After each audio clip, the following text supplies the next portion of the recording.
네, 8장 2차 시강의를 시작하겠습니다. 네, 먼저 배열 예제 6번입니다. 네, 10개의 자연수를 입력받아 그 중에 가장 큰 수를 출력하는 프로그램을 작성하시오 라고 되어 있습니다. 자, 이 예제는 여러분들이 입력받은 다양한 값들 중에서 최고값 혹은 최저값 1등 고르는 거예요. 네, 1등이 누구인지. 근데 여러분들이 이미 지난 시간에 포문을 배우면서 1등과 꼴등을 구하는 방법은 이미 학습을 해봤기 때문에 얘도 어느 정도 계산이 설 거예요. 그래서 여러분들 지금 머릿속에서 혹시 이거 아닌가 라고 하는 것과 바로 뒤에 나오는 코드를 비교해 보면서 다양한 방법으로 여러분들이 한번 코딩을 진행해 보시면 좋을 것 같습니다. 네. 자, 예제를 보시면 우선은 정수 10개를 입력하기 위해서 num이라고 하는 배열을 10개짜리로 정수형으로 선언을 했습니다. 그리고 i라는 변수와 max라는 변수를 선언을 했고요. i는 반복 제어 변수로 사용을 하기 위해서 쓰는 거고 max는 최대값을 저장하기 위해서 사용을 하는 거겠죠. 그래서 반복문 for i는 0부터 10보다 작을 때까지 반복하면서 scanf를 통해서 num이라는 배열에 하나하나의 원소의 값을 집어넣습니다. 여기도 중괄호가 없죠. 하나만 소속되어 있기 때문에 굳이 중괄호를 쓰지 않아도 동작을 합니다. 지면 관계상 제가 중괄호를 생략을 해 놓은 거예요. 자, 그렇게 모두 입력이 끝나면 그 다음에 0번 방에 있는 값을 max에다가 우선 집어넣어 놓습니다. 그리고 나서 남은 부분을 1번부터 10까지 max와 비교를 해서 max보다 큰 녀석이 존재하면 그 값을 max에다가 다시 할당을 해주는 거예요. 그거를 다시 반복을 하는 거죠. 이렇게가 반복문입니다. 여기도 중괄호를 삭제를 해놨으니까 혼동하지 않게 잘 생각하시면 되고요. 이렇게 해서 9번 반복을 해서 가장 큰 값은 max에 저장이 되게 되겠죠. 그렇게 된 다음에 printf max 출력하면 최대값이 이렇게 출력이 된다라고 기억하시면 될 것 같습니다. 자, 간단하게 정리 부탁드립니다.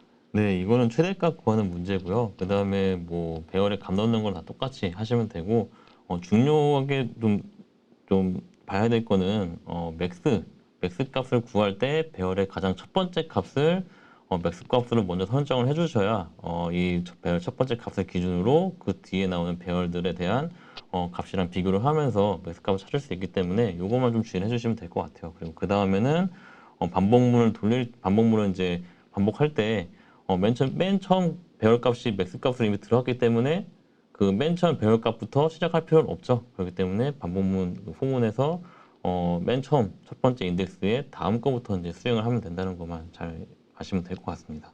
이후에는 뭐 비교하는 거는 어렵지 않기 때문에 잘 하시면 될 것 같아요. 네. 자, 이 문제에서 혹시 나는 프로그래밍을 더 잘하고 싶어요 라는 학생이 있다면 이 예제에 사용된 포문 2개를 하나로 줄이는 걸 도전을 해보세요.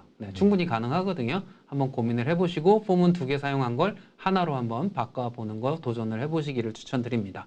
자, 그러면 예제 6번에 대한 혼자 해보기를 한번 살펴보도록 하겠습니다.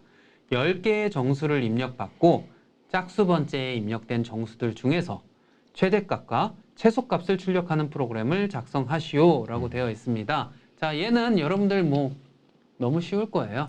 앞서서 우리가 예제에서 최대값 구하는 거 이미 만들어 봤잖아요. 그러면 최소값도 똑같은 방식으로 만들면 되는데 단 차이점은 if문에서 최대값은 max보다 큰 값이면 바꾸고 그러면 최소값은 뭐 min이라는 변수를 min이라는 변수를 사용했다라고 하면 min보다 작은 값이 있다면 min 값으로 바꾸기만 하면 해결이 되겠죠. 그리고 마지막에 최대값과 최소값을 출력하면 됩니다. 그래서 잘 응용하시면 쉽게 하실 수 있을 거예요. 설명할 게 없다는 뜻으로 보입니다. 자, 그러면 7번 예제를 살펴보도록 하겠습니다. 1부터 9까지의 정수를 입력받다가 입력된 정수가 1에서 9의 범위를 벗어나면 입력을 종료하고 입력된 각 숫자의 개수를 작은 수부터 출력하는 프로그램을 작성하시오. 단, 한 번도 입력하지 않은 수의 개수는 출력하지 마시오 라고 되어 있습니다. 조건이 상당히 까다롭죠. 그리고 이 문제는 실제로 프로그램에서 상당히 많이 쓰이는 방식이고요. 이러한 프로그램들을 우리는 흔히 히스토그램이라고 불러요, 보통. 그래서 혹은 빈도 계산 뭐 이렇게 얘기도 하고요. 그래서 히스토가 히스토리의 약자죠. 그래서 얼마나 숫자가 입력됐는지 카운팅을 하는 그러한 형태의 프로그램인데요. 따라서 이 프로그램은 여러분들이 입력한 값을 저장할 필요는 없어요. 그 값을 쓰지는 않아요. 그냥 입력된 값이 몇 번 됐는지만 세면 되는 겁니다. 자, 이 경우에도 이거는 입력되는 값의 범위가 특정되어 있다면 그 특정된 범위만큼의 배열을 선언하고 그 배열을 모두 0으로 초기화한 다음에 그 초기화된 배열에 해당 숫자의 값이 들어오면 거기에 1씩 증가하면서 개수를 세는 방식으로 보통 프로그램을 작성합니다. 뒤에 코드를 보면서 다시 한번 설명을 드리도록 할게요. 자, 여기에서 num9라고 하는 배열을 만들었어요. 그래서 9개의 방을 가지는 num이라고 하는 정수형 배열인데 뒤에 초기화가 이렇게 되어 있어요. 아까 분명히 초기화할 때 값들을 여러 개 다 써준 다음에 그 값들이 배열에 들어간다라고 했는데 얘는 0 하나만 딱 들어가 있어요. 그러면 원소의 개수가 하나인가? 아니면 하나만 되는 건가? 뭐 이런 생각을 하실 수 있을 텐데요. 기본적으로 배열의 크기보다 더 적은 개수로 초기화하는 경우에는 남은 부분은 모두 0으로 초기화하는 규칙이 있습니다. 따라서 num이라고 하는 배열의 0번 방을 0으로 세팅하고 그 다음에 값이 부족하잖아. 그럼 나머지 다 0이겠지 라고 해서 모두 0으로 이렇게 바뀌게 되는 거죠. 자, 이렇게 해놓은 다음에 0, 1, 0, 1, 2, 3, 4, 5, 6, 7, 8, 8까지 이렇게 되어 있겠죠. 그럼 0번 방부터 8번 방까지 이렇게 모두 0으로 초기화가 되어 있습니다. 자, 이 상태에서 i와 n을 선언해주고 while문을 돌려요. 언제까지? 1보다 작은 수가 입력되거나 9보다 큰 수가 입력될 때까지 돌려야 되죠. 그래서 여기 보시면 scanf를 통해서 n이라는 값을 입력을 받고 이 n의 값이 1보다 작거나 혹은 9보다 크다면 브레이크에서 빠져나갈 수 있게 만들어 놨습니다. 그리고 1과 9 사이에 값이 들어왔다면 이 문장을 실행해요. 자, n-1이니까 1인 경우에는 0, 9인 경우에는 8이죠. 따라서 1부터 9까지의 값이 1씩 빼니까 0부터 8까지의 값으로 설정이 되고 따라서 그 위치에 플러스 1을 더해주게 되는 거죠. 그래서 뭐 3이 들어왔다. 그러면은 1, 2, 3 여기죠. 이 위치에 값이 이렇게 증가를 하게 되겠죠.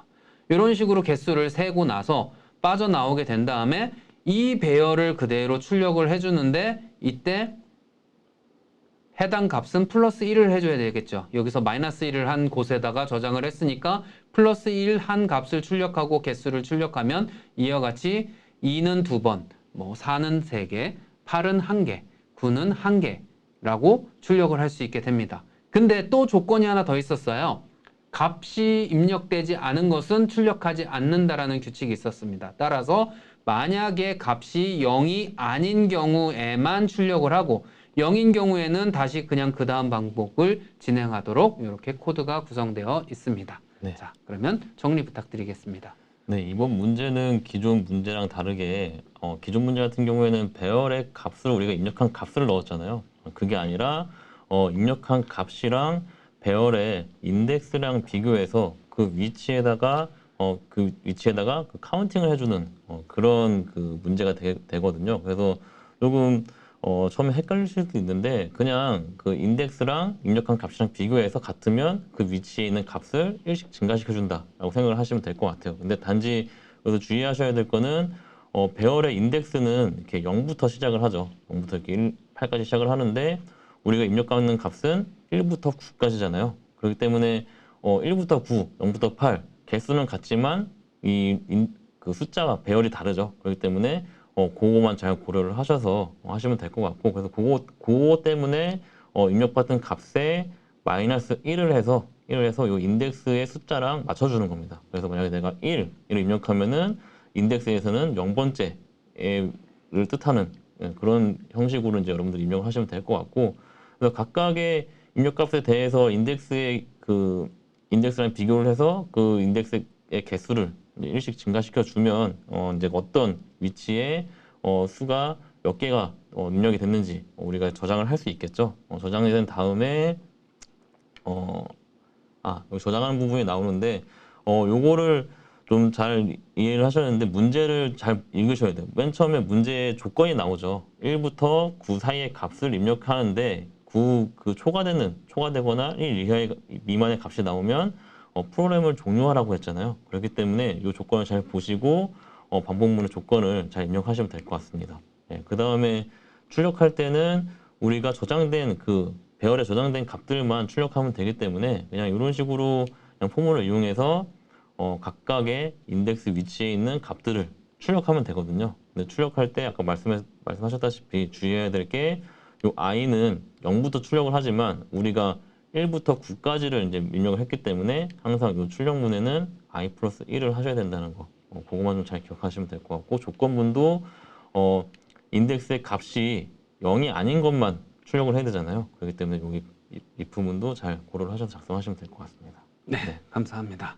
자, 추가적으로 제가 한 가지만 더 말씀을 드리면, 마이너스 1, 플러스 1 이런 거 하는 게 물론 효율적으로 기억 공간을 쓰기에는 좋지만 프로그래머가 실수하기 너무 좋거든요. 네. 그래서 저 같은 경우에는 차라리 그냥 배열을 10개로 선언을 해서 9번까지 만들고 얘를 안 쓰고 그냥 얘를 써버리면 마이너스 1, 플러스 1을 하지 않아도 사용이 가능해지거든요. 그래서 그런 방식도 있다라는 걸 한번 기억해 보시면 좋을 것 같아요. 사실 프로그램에서의 실수를 줄이기 위해서 일부러 이렇게 작성하는 경우도 종종 있습니다.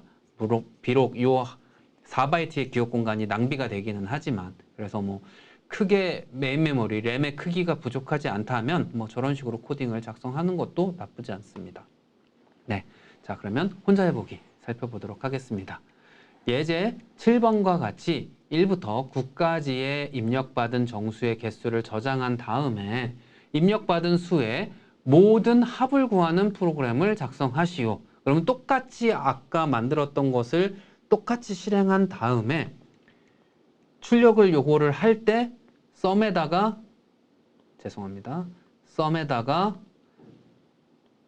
더해주기만 하고 끝나고 출력하면 되겠죠. 네. 얘는 강제로 힌트를 더 이상 안 드리는 걸로 네. 진행을 하겠습니다. 이번 배열에서의 혼자 해보기들은 전반적으로 좀 쉬울 거예요. 왜냐하면 여러분들이 이제 배열이라고 하는 생소한 것을 배웠으니까 그냥 좀 더 친해지기를 바라는 입장에서 쉽게 여러분들이 접근하도록 좀 쉬운 혼자 해보기들로 구성이 되어 있습니다. 이번에는 8번 예제입니다. 5개의 정수를 입력받고 오름차순으로 정렬하는 프로그램을 작성하시오 라고 되어 있습니다. 자, 드디어 올 것이 왔습니다. 많은 학생들이 이제 정렬해서 이해가 잘 안 돼서 많이 고민하는 경우가 되게 많아요. 사실 여러분들 친구들 5명을 딱 모아놓고 키 순서대로 정렬해봐 이렇게 하면 잘해요. 근데 본인이 키 순서대로 잘 맞춰놨는데 그때 내가 어떤 방식으로 이거 키를 정렬을 했는지를 기억을 못하는 경우가 되게 많아요. 한 번도 고민을 해보지 않았다거나 순서에 대해서 생각을 많이 안 해봤기 때문인데요. 자, 이번 기회에 내가 어떤 방식으로 한번 키 순서대로 정렬을 할 때 하는지 한번 고민을 해보고 걔를 프로그램으로 옮겨보면 본인이 어떠한 방식으로 논리적 사고를 하는지도 알 수 있는 좋은 기회가 될 것 같고요. 자, 이 예제에서는 셀렉션 소트라고 하는 선택 정렬이라고 하는 방식으로 정렬을 할 거예요. 아마 많은 사람들이 사용하는 정렬 방식이에요. 직관적으로 사용하는 방식이거든요. 그래서 그 방식으로 오름차순은 이제 1, 2, 3, 4, 5 이렇게 커지는 방식이 되겠죠. 그 방식으로 코드를 만드는 방법을 살펴보도록 하겠습니다. 자, 이 방법은 기본적으로 정수들을 입력받은 다음에 제일 작은 값 찾아서 제일 앞에 놓고 그 다음에 남은 애들 중에서 그 다음으로 작은 애 찾아서 그 다음에 놓고 이런 방식이에요. 그래서 선택 정렬이라고 하는 게 제일 작은 애 선택해서 너 앞으로 가. 그 다음 작은 애 너 그 다음 앞으로 가. 이런 식으로 선택해서 정렬한다 그래서 선택 정렬이고요. 그러면 얘가 순서적으로 어떻게 되는지를 한번 살펴보도록 하겠습니다. 먼저 5개의 정수를 저장하기 위해 num이라고 하는 배열을 선언했고요.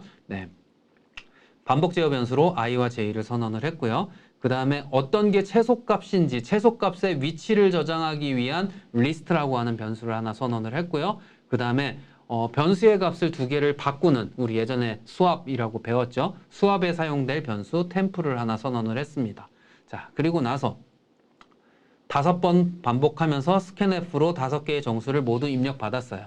그래서 여기 오타네요. 죄송합니다. 썸이 아니라 네, num이죠. 네, num 0부터 1까지 여기 오타가 하나가 들어가 있습니다. 네, 이렇게 해서 모두 5개의 숫자를 입력을 받았고요. 네, 그리고 나서 자, 이제 5개의 숫자 중에서 총 4개만 동작하도록 포문이 만들어져 있어요. 왜냐하면 자, 이 5개의 숫자 중에서 얘를 확정하고 얘를 확정하고 얘를 확정하고 얘를 확정하면 남은 하나는 굳이 찾을 필요가 없잖아요. 그래서 요 4개만 찾으면 돼요. 즉 다시 지우고 다시 설명하겠습니다. 네, 요 5개 중에 제일 작은 애를 여기다 놓고 남은 4개 중에 제일 작은 애를 여기다 놓고 요 방식으로 가면 요 2개 중에 작은 애를 여기다 놓고 그리고 끝이라는 거죠. 그래서 4번만 실행을 하면 됩니다. 네, 그리고 나서 이제 i번째 값을 처음에는 0이죠. 즉 여기 1, 2, 3, 4, 5 요 중에서 0번째 위치 요 값에서 0번째 위치 이 위치의 값을 결정하자라는 거예요. 네, 그리고 그 다음부터 요 뒤에 애가 얘보다 작은 애가 있는지만 찾으면 되겠죠. 네, 우리 민맥스 할 때 알고리즘이랑 똑같습니다. 네, 민값 찾는 거랑 네, 그렇게 기억하시고요. 네, 그렇게 해서 찾는데 만약에 이 j 번째 값이 우리가 저장해야 되는 요 값보다 더 작으면 값을 이렇게 넣어주면 큰일 나죠.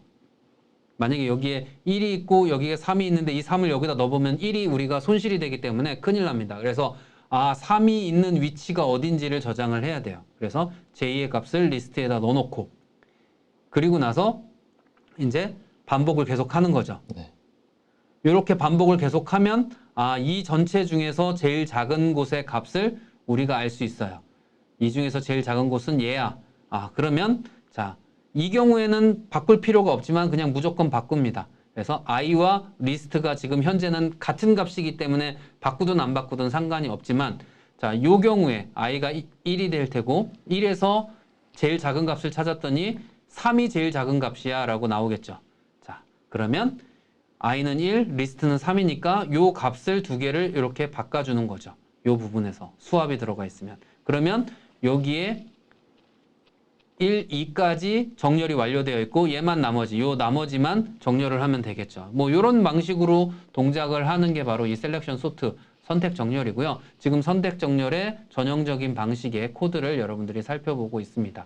그래서 이렇게 요 폼은 하나를 계속 반복하면서 제일 작은 값을 찾은 다음에 제일 앞에다 놓고 그 다음에 남은 것들에서 제일 작은 값을 찾아서 그 다음에다가 또 놓고 요 방식을 계속 4번만 반복하면 전체가 정렬이 되고 정렬된 값을 다시 출력만 하면 된다. 이렇게 생각을 하시면 되겠습니다. 자, 네.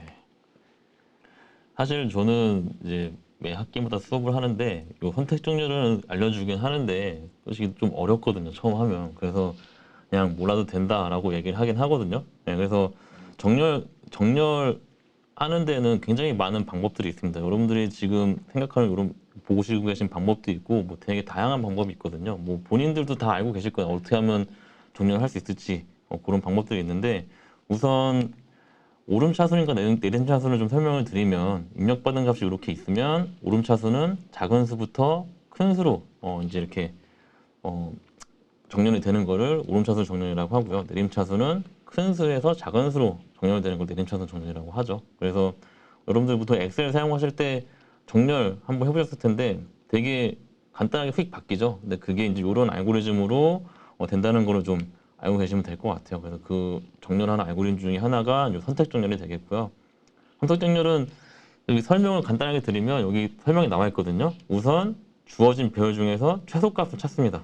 맨 처음 최소값이 뭔지 찾아요. 그다음에 그 값을 맨 앞에 있는 그러니까 맨 앞에 두고요. 그 값을 이제 계속 뒤에 있는 값들이랑 비교를 하는 거죠. 비교를 해서 만약에 내가 선정한 최소값이랑 그 다음 비교한 최소값이 그 값이 비교를 했는데 만약에 그 뒤에 값이 더 작다라고 하면 그냥 교체를 하는 겁니다. 교체를 해서 쭉 교체를 해 나가다가 맨 마지막 값까지 다 비교가 되면은 그 맨 앞에 있는 값이 최소값이 되는 거고요. 그 다음에는 다시 그 다음 위치로 가서 다음 위치부터 다시 비교를 해서 제일 작은 값을 다시 앞으로 옮겨주고 이런 식으로 한 칸 한 칸 옮겨가면서 작은 값을 앞으로 옮겨주는 걸 선택 정렬이라고 합니다. 그래서 요거를 간단하게 이렇게 표로 보시면 우선 이제 입력값이 이렇게 1, 4, 5, 2, 3이 나오는데 요게 지금 보시면 여기 위에 리스트라는 게 한번 보일 거예요. 요게 리스트라는 거는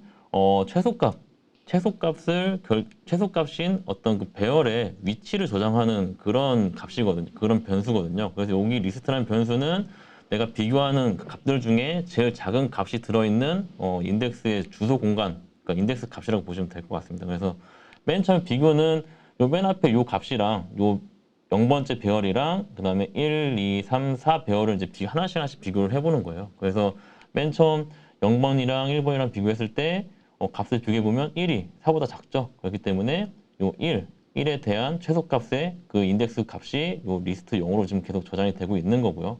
그 다음 중 보면 또 0이랑 그 다음에 2랑 또 비교를 해보죠. 그래서 5랑 1을 비교했는데 또 1이 더 작기 때문에 또 똑같이 제일 작은 인덱스는 0이 됩니다.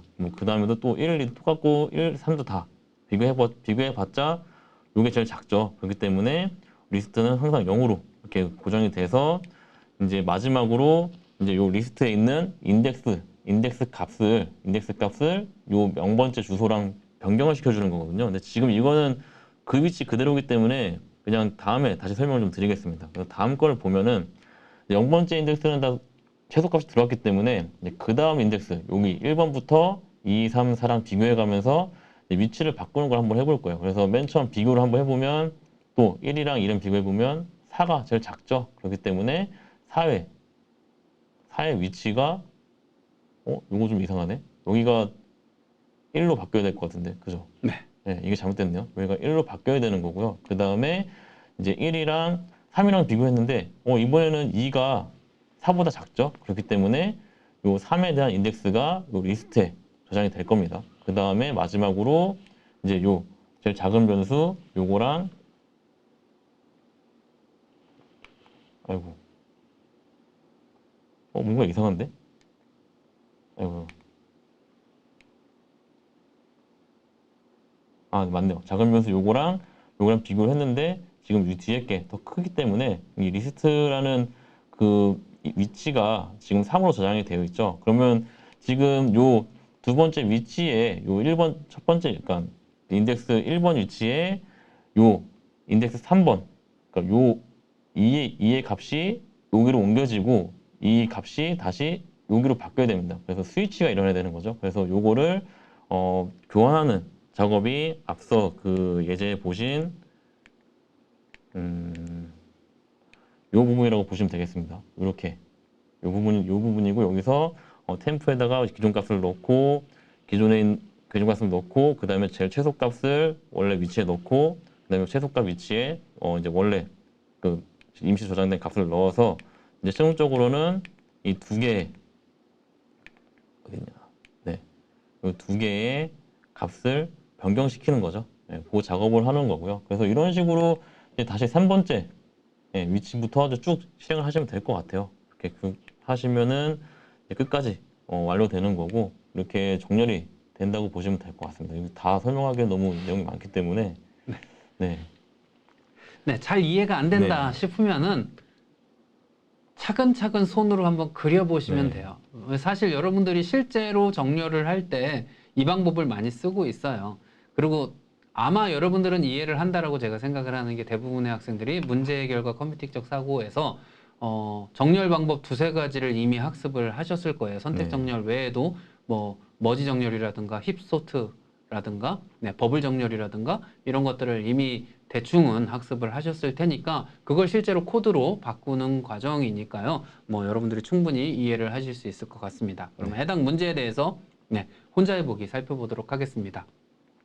10개의 정수를 입력받아서 내림차순으로 정렬하는 프로그램을 작성하시오 되어 있습니다. 얘는 정말 쉽게 될 겁니다. 뭐 방금 전에 우리가 살펴본 예제에 부등호만 반대 방향으로 바꿔주고 아마 뭐 리스트니까 뭐 맥시멈 뭐 이런 식으로 변수만 이름만 바꿔줘도 해결이 되는 문제거든요. 그래서 쉽게 할 수 있겠죠?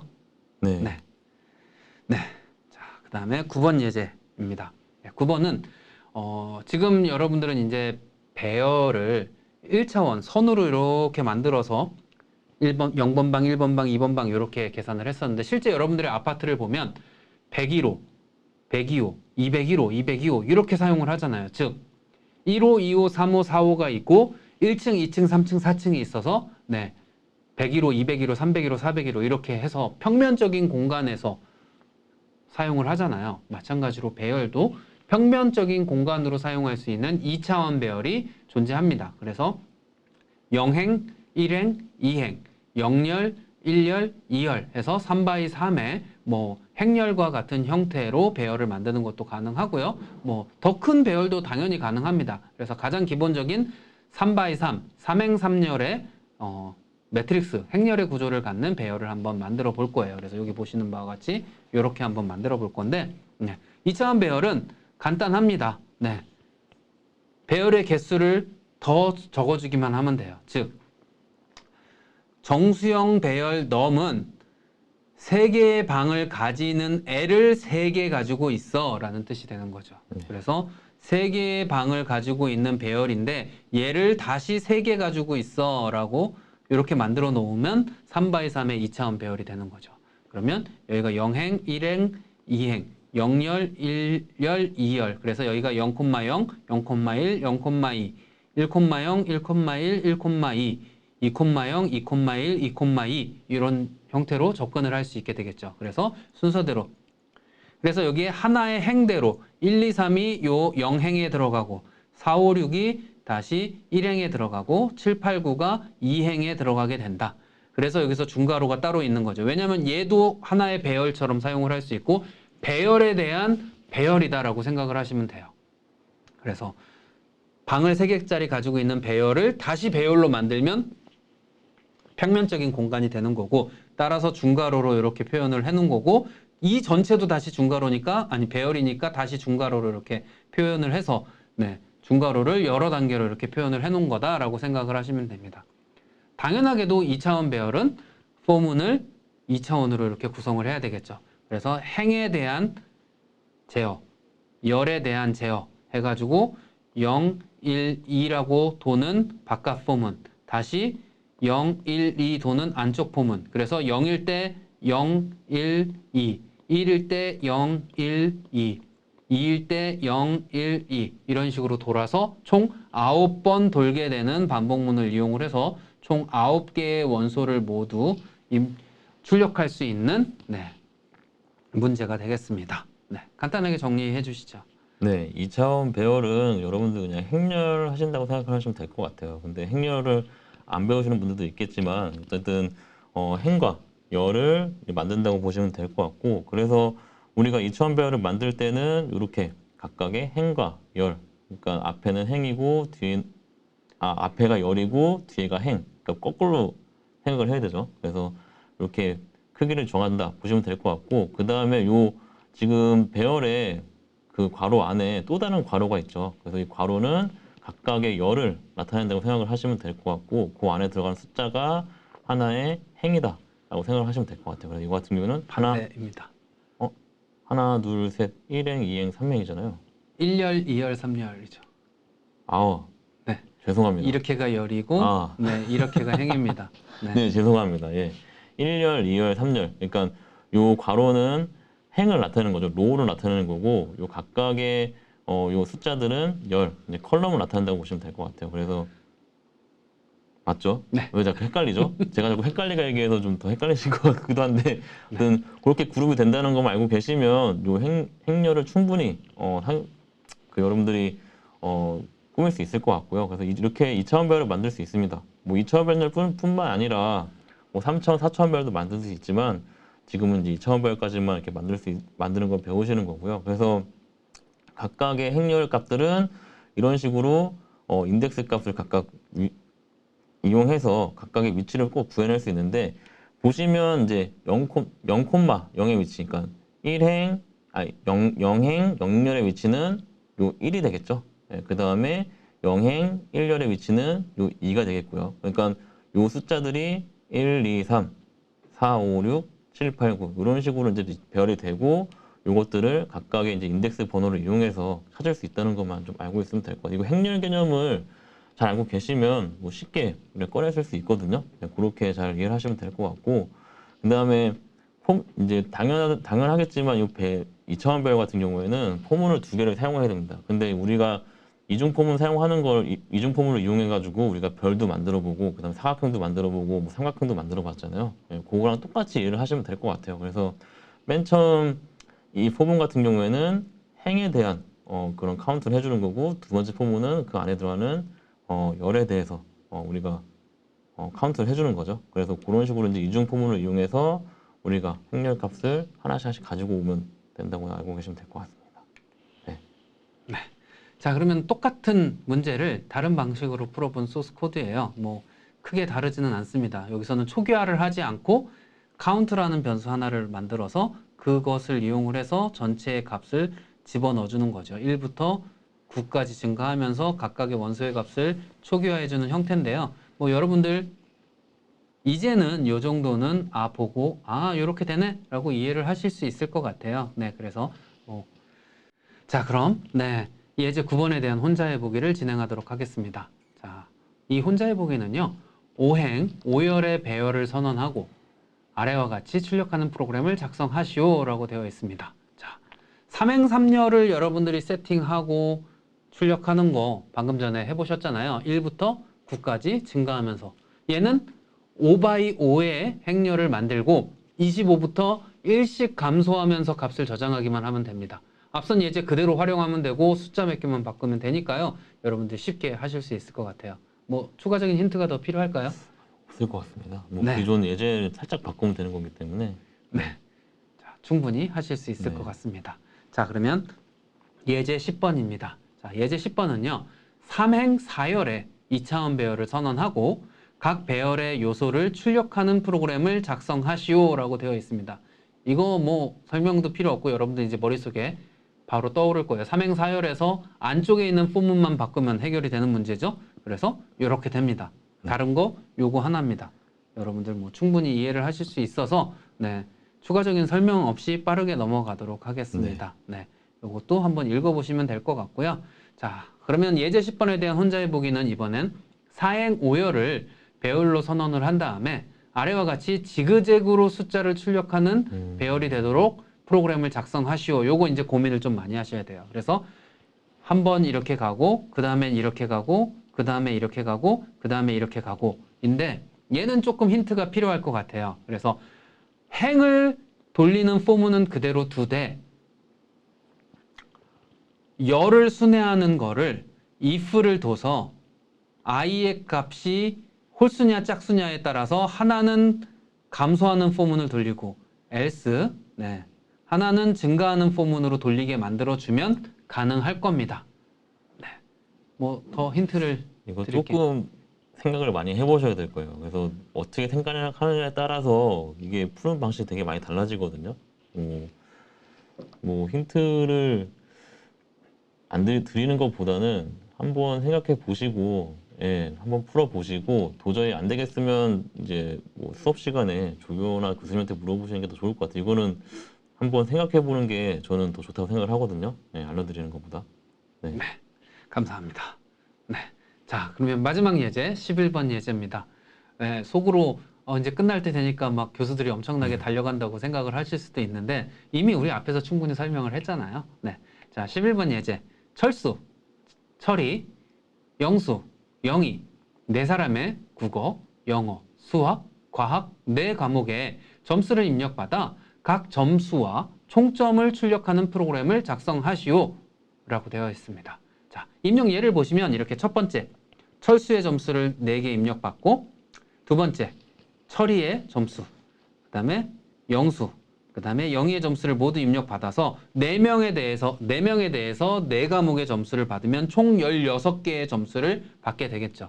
그러면 개인별로 한 사람당 총점을 계산을 해서 각각의 총점을 계산을 하고 또 여기서는 이렇게만 하면 되네요. 그래서 각각의 개인별 총점을 계산을 하는 프로그램을 만들어 보면 되겠습니다. 자, 그러면 우선은 총점을 더할 때 별도로 뭐 sum 이렇게 만들어서 진행을 하는 것보다는 기존의 배열에서 한 칸 늘려놓고 걔를 총점으로 저장을 하기 위해서 4x5로 배열을 선언하는 거예요. 그러면 4x4는 점수 입력된 값을 저장을 하고 마지막에 5열에 즉 여기에는 값을 입력하고 여기에다가 각 개인의 총점을 저장하는 방식으로 배열을 선언을 한 겁니다. 그리고 모두 0으로 초기화를 해놨고요. 그 다음에 학생을 순회하는 바깥 포문, 그 다음에 과목을 순회하는 안쪽 포문을 이용을 해서 다 입력을 받는데 입력을 받음과 동시에 i번째 사람의 네 번째 방에다가 합계를 구하는 공식을 실행을 해서 이 값을 여기 입력했을 때 더해주고 여기 입력했을 때 더해주고 여기 입력했을 때 더해주고 여기 입력했을 때 더해주고 그 다음에 여기 입력했을 때 여기에 더하고 여기 입력했을 때 여기에 더하고 이렇게 만들어주는 게 바로 이 문장이 되겠습니다. 그러면 입력받음과 동시에 저절로 합계는 계산이 되겠죠. 네. 그러면 그 다음에 출력할 때는 그냥 4x5로 출력만 하면 됩니다. 그러면 바로 이렇게 출력이 되겠죠. 자, 그러면 정리 부탁드립니다. 네, 요 마지막 문제는 그 각각의 학생별로 뭐 4개의 과목의 점수를 다 입력을 저장을 해야 되잖아요. 그래서 당연히 4명의 학생에 대한 4개의 점수를 입력해야 되니까 4x4 배열을 이제 만드셔야 되는데 한 가지 더 추가해야 될 게 그 각 학생별로 과목의 총점을 우리가 계산을 해서 저장을 해놔야 돼요. 그렇기 때문에 그 공간을 따로 그냥 뭐 변수를 만드는 것보다는 공간을 그냥 각 학생에 대한 행에서 열을 하나 더 추가해서 제일 마지막 열에다가 그 과목에 대한 합계만 저장을 하는 그렇게 공간을 만들어 주시면 되겠죠. 그래서 최종적으로는 배열 공간을 4x5, 그러니까 4행 5열의 공간을 만들어서 제일 마지막 그 열에 대한 공간에다가는 이제 최종 총점에 대한 그 값을 넣는다고 생각을 하시면 될 것 같고요. 그 다음에 이제 그 배열에 대한 좀 각각의 그 위치를 좀 보시면 여기는 뭐 철수, 철이, 영수, 영이 이렇게 나와 있는데 여기 학생 1, 2, 3, 4고요. 그 다음에 국어, 영어, 수학, 과학에 대한 점수 공간이 이렇게 있죠. 그 다음에 제일 마지막 각 학생별로 제일 마지막 행에다가 이렇게 총점을 구하는 공간을 이렇게 만들어 놓은 겁니다. 그래서 각각의 위치에 대한 그 인덱스 행렬 값들이 이렇게 01, 02, 03, 04, 10, 10, 11, 12, 13, 14 이렇게 나오는 거고 요 위치에다가 이제 우리가 국어, 영어, 수학, 과학 점수랑 총점만 계산하면 되죠. 그거는 이제 앞서 많이 이제 값을 넣어 봤기 때문에 국어, 영어, 수학, 과학 점수는 넣는 방법은 이제 충분히 여러분들 하실 수 있을 것 같은데 제일 마지막 이제 스코어 이제 총점을 이렇게 각각의 행에 대해서 마지막 열이죠. 네 번째 인덱스에다가 합계를 넣어주시면 된다는 것만 좀 알고 있으면 될 것 같습니다. 요거만 잘 지켜주시면 뭐 어렵지 않게 점수를 입력해서 저장할 수 있을 것 같고요. 그 다음에 출력하는 거는 뭐 당연히 이제 모든 그 행에 대해서 열들을 다 출력해 보면 되겠죠. 그러면 결과가 다 나오니까 한번 예제를 다 잘 따라해 보시면 될 것 같습니다. 네, 감사합니다. 자, 마지막 혼자의 보기입니다. 자, 똑같은 문제에서 약간 응용을 하는 거예요. 철수, 철이, 영수, 영희 네 사람의 국어, 영어, 수학, 과학 네 과목의 점수를 입력받아 각 점수와 총점을 출력하고 평균이 90점 이상이면 패스, 미만이면 fail을 출력하는 프로그램을 작성하시오라고 되어 있습니다. 자, 이번에는 출력문을 좀 영어로 바꿔서 이런 식으로 변경이 되어 있고요. 그래서 총점이 출력이 되지만 추가적으로 평균도 출력이 되고 추가적으로 패스 페일까지 출력이 되는 거예요. 자, 그러면 아까 4x5로 만들었죠. 네. 그러면 평균을 더하기 위해서 하나가 더 필요할 수 있어요. 그래서 4x6의 행렬이 필요할 것 같고요. 그 다음에 마지막 값을 이용을 해서 패스 페일을 판단해서 패스냐 페일이냐 출력하는 if문이 하나가 더 필요할 겁니다. 뭐 더 추가적인 힌트가 필요할까요, 교수님?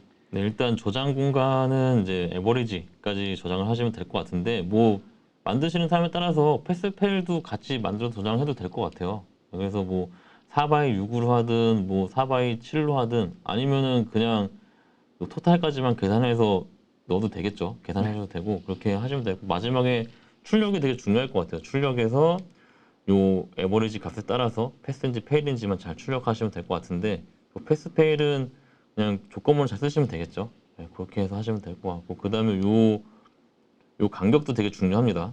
지금 네. 보시면 간격 다 이렇게 보시면 오른쪽 정렬 돼 있죠. 그래서 요 같은 경우에는 두 개의 공간에 오른쪽 정렬 돼 있는 거고요. 그다음에 코리아 잉글리시 매 사이언스 토탈은 세 개의 공간, 에버리지까지 세 개의 공간에 하나, 둘, 세 개의 공간에 오른쪽 정렬 돼 있다는 거. 요것만 잘 명심을 하시면 될 것 같습니다. 네. 네. 프린트F 안에 여기서 공백을 지정해 주는 경우에는 3개, 공백까지 포함해서 한 번에 처리하려면 4개로 처리하면 되기는 합니다. 네네. 그래서 여러분들 취향껏 하시면 되고요. 요 길이는 %와 S 혹은 D 사이에 숫자만 적어주면 극한에다가 출력이 되니까 여러분들 2, 3장에서 배웠던 내용들을 다시 한번 복습을 해보면서 출력문을 꾸미면 되는데 중요한 거 마지막 패스 페일은 우측 정렬이 아니라 좌측 정렬로 되어 있습니다. 요것도 확인하시고 처리하시면 잘 될 것 같아요. 자, 여기까지가 오늘의 수업 내용이었고요. 자, 실습은 좀 많아요. 네, 7문제가 됩니다. 오늘 진행했던 예제가 많다 보니까 실습이 많습니다. 대신에 과제는 하나밖에 없으니까요. 네, 확인학습 10번 진행하면 되겠습니다. 그러면 확인학습 10번 과제에 대한 힌트를 드릴 텐데 우리 앞에서 얘기했던 히스토그램 문제예요. 즉 빈도수 계산하는 문제고 얘는 여러분들이 어떤 전공을 가지고 있든지 간에 빈도 계산은 어디서나 필요한 겁니다. 누구나 이 코드는 아마 언젠간 쓸 거예요. 네, 한번 잘 만들어 보시면 되는데 문제부터 한번 읽어볼게요. 사용자로부터 알파벳 외의 문자를 입력받고 다른 문자가 입력되면 지금까지 입력된 알파벳들을 대소문자 구분 없이 입력 횟수를 보여주는 프로그램을 작성하시오 라고 되어 있는데 이게 알파벳 외의 문자를 입력받고가 아니라 알파벳을 입력받고라고 해야 되겠네요. 알파벳 문자를 입력받고 지금까지 입력된 알파벳들을 대소문자 구분 없이 입력 횟수를 보여주는 프로그램을 작성하시오라고 생각하시면 되고요. 마찬가지로 단 한 번도 입력되지 않은 알파벳은 출력하지 않는다라고 되어 있습니다. 네, 여기에 여러분들이 참조할 만한 코드가 그대로 노출되어 있으니까 얘만 잘 보시면 될 것 같아요. 정 교수님, 네. 뭐 설명을 더 해야 될까요? 앞에서 우리 빈도도 설명을 했고 코드도 여기서 이 샘플로 보여주고 있어서 빈도는 이제 그 각각의 인덱스 위치에 잘 넣어주시면 되고 그 빈도 값을 이제 그러니까 빈도의 조건을 이제 그러니까 그 알파벳이 소문자인지 대문자인지에 대한 조건만 저렇게 if문으로 잘 걸러내서 빈도의 각각 그 알파벳에 이제 그 빈도수를 저장하시면 될 것 같습니다. 네, 여기에서 if else 구문을 쓴 이유는 간단해요. 소문자냐 대문자냐를 모두 하나로 계산하기 위해서 소문자와 대문자는 구분되는데 모두 대소문자 구분 없이 카운팅을 하기 위해서 소문자 카운팅하고 대문자 카운팅하고 그리고 소문자도 아니고 대문자도 아니면 빠져나가기 위해서 이런 코드를 쓴다. 그럼 이 코드에서 여기 반복문으로 씌우고 어쩌고 저쩌고 하면 해결이 되니까요. 네, 잘 확인해 보시면 될 것 같습니다. 자, 오늘 수업은 여기까지고요. 네, 실습과 과제 DCU 코드에서 잘 확인하시기 바랍니다. 오늘도 수고 많으셨습니다. 감사합니다.